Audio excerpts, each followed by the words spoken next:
Happy Tuesday. I hope you've had a good day today and that you've been able to spend some time in the Word of the Lord.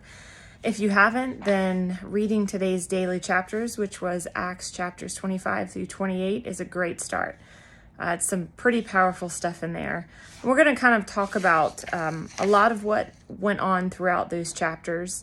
But to start, I do want to mention a specific, there's a few verses I want to read, and that is Acts chapter 26, verses 16 through 18. And this is when Jesus spoke to, at the time, Saul on the road to Damascus. It says, "But rise and stand on your feet, for I have appeared to you for this purpose, to make you a minister and a witness, both of the things which you have seen and of the things which I have yet to reveal to you.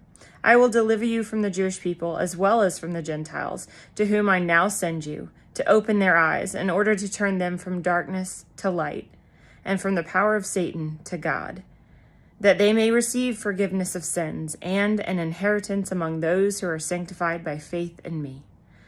So what's beautiful about this is that Jesus then told Paul of 4 results that would come from the opening of sinners' eyes, right? It's that they would be going from darkness to light, being turned from the power of Satan to the power of God, to receive forgiveness of sins, and to receive an inheritance among God's people. That very message that Paul was tasked with preaching and teaching and spreading across the world is the same message that we carry today. If you are a Christian, if you have received salvation from our Savior, from our Christ, then that is a part of what you are also called to do. You are called to spread that same message. And as you read these chapters, you can see this powerful movement of God in Paul's life. He was on trial, he was a prisoner, he was shipwrecked, he was stranded on an island, he was bit by a poisonous snake, he was taken to Rome and imprisoned even more. It took 2 years in Rome for him to even be on trial. It's a pretty intense moment for him. But through it all, he faced everything with the knowledge of Christ. And with that knowledge and that hope that he had, that he wanted to spread out, that he wanted people to turn from darkness to light, to turn from the power of Satan to the power of God, to receive forgiveness of sins, and to have an inheritance with God.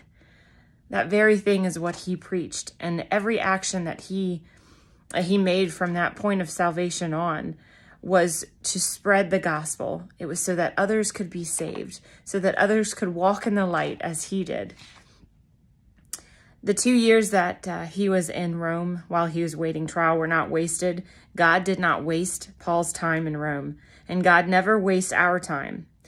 Though we may waste it at times, God never does. And so if you find yourself in a situation where you're still waiting for something, just like Paul was in that moment, know this: God has a purpose for this time.